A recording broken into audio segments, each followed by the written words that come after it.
Good afternoon po mga kababayan, mga sir. This is Jam. Hi, good morning. This is Jam, the Filipino channel lang niyo pong nagko. So today is August na 21, 2026 at tayong nagpapunta dyan sa may Governor Pascual Avenue, Potrero, Malabon po yan. At dadalhin natin sa may Concepcion Elementary School, Burgos Street, Malabon. Okay, so magbabalik po tayo mamayang unti po pag nakuha na po natin sila. Disclaimer lamang po, ang content po natin ay kalsada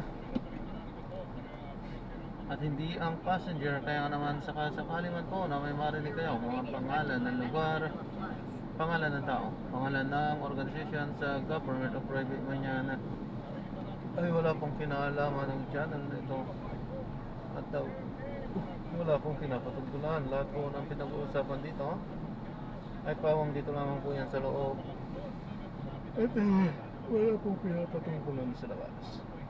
Babalik po tayo mamaya unti pag nakuha na po natin sila. Nagtutuwa ng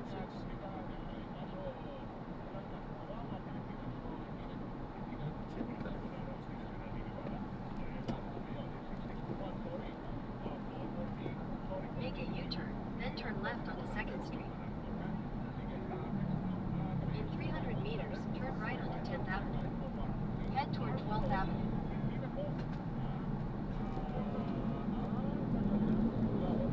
In 200 meters, at Monumento Circle, take the second exit onto MacArthur Highway.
Exit the roundabout onto MacArthur Highway.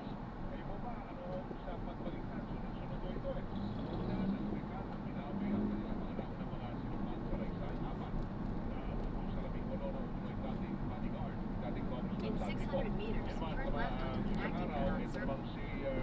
Yung surprise witness dati, bumaliktad na rin ang kanyang testimonya, si Orly Cortesa. Kaya tanong po natin, sa mga pagbaliktad na yan, ang ilang mga testigo sa umano'y delivery ng balay-baletang pera mula sa anomalya sa flood control, naniniwala pa ba kayo?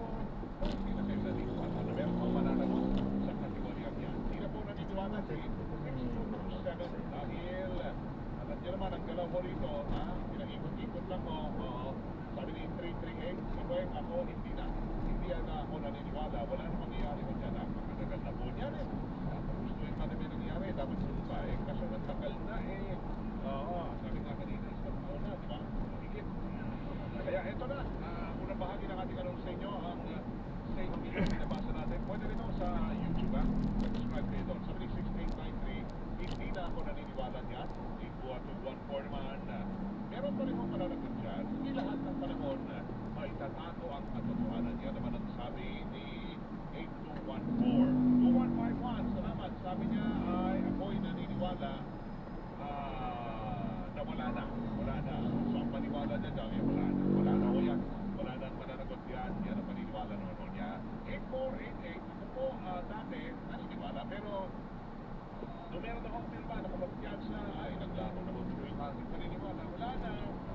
Sa ang 6678, sir, wala na po. Wala na pong mananagot dyan. Sa dito, sa ganyang gawain. Sa batas ng tao, wala na. Pero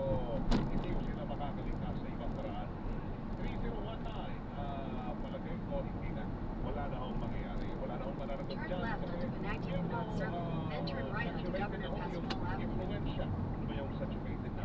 Yung talagang wala na, punong-puno na. Halo-halo na. Stay 316, naniniwala ako. Meron po ako ito sa mga history ng korupsyon sa flood control project. Sige. Turn right onto Governor Pascual Avenue. Porsyento, say nila, naniniwala sila na meron akong mananagot sa katiwaliang ito. 22%.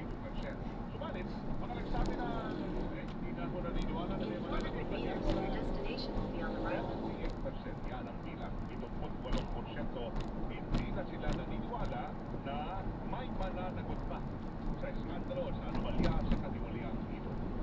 Naman, sa unang bahagi ng anong sa inyo, ang mga nagsabi na hindi na sila naniniwala na meron pang mananagot sa anomalya, sa katiwalian ng flood control.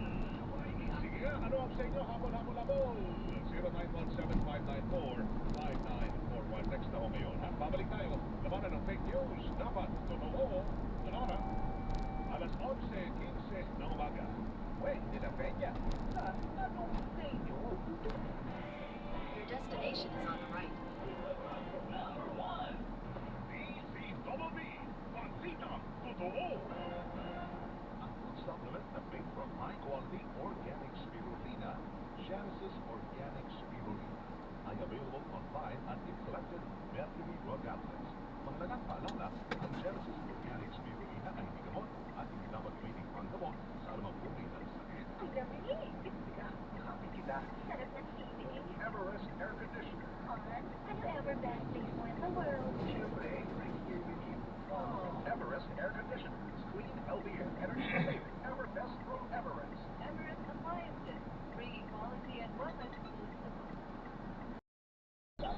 Ayan, so na-drop na natin sila. Maraming salamat po sa panonood. Hanggang sa muli po. Ingat at God bless.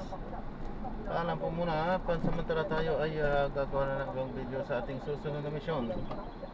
Oh. Huh?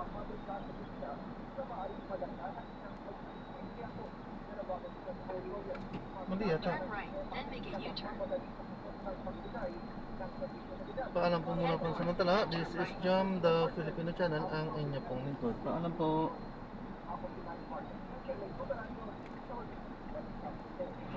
Ito ang Super Balita sa Tanghali. Nationwide. Dahil sa mga balita, tumaas ang presyo ng lokal at imported na bigas sa ilang pamilihan sa Metro Manila. Sa Agora Market sa Luzon, San Juan, piso hanggang 2 piso kada kilo ang tinaas sa presyo ng mga bigas. Ang Vietnam rice, mabibili na ngayon sa 55 pesos hanggang 56 pesos kada kilo. Habang ang local price o local rice naman ay mabibili na ng Turn 50 right pesos onto Governor Pascual Avenue. 2 pesos kada kilo. Tumaas din ng hanggang 2 pesos kada kilo ang presyo ng imported na bigas ng Mega 2 Mart sa Quezon City.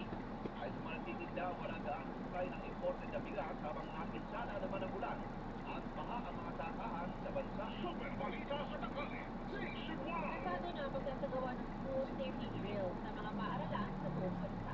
Batay din nilabas sa memorandum ng Department of Education, inatasan ng mga paaralan na magsagawa ng nationwide simultaneous food safety drill for active attack incidents. Namanggit yan, August 25, naganap na alas 9 ng umaga. Dapat din na produsahan hindi lang ang mga pampublikong paaralan, kundi maging mga pribadong paaralan. Layunin nito na patatagin ang localized food contingency plan na tuwing may pag-atake sa paaralan. Head southeast, na rin then ang mga turn right. naitatalang insidente ng pag-atake tulad ng sa Tacloban at Zamboanga City. Nauunahan Your ng route may be drill ang affected by Metro Manila and floods. management service Head ng mga toward Governor paaralan Pascual sa Avenue, pagtulungan then turn sa mga right onto Governor regional Pascual at Avenue. provincial offices. Turn right onto Governor Pascual Avenue. Samantala para makunan ng mga kakulangan sa seguridad Ay, na nako. lumabas sa pambansang school security Ay, naku audit. talaga naman. Ang Department of Education para sa pangmalang budget nito para sa fiscal year 2027 ang pondo sa pagkuha ng karagdagang security personnel at security infrastructure. Ayon kay Education Secretary Sani Angara, hindi lang physical security ang kailangang palakasin.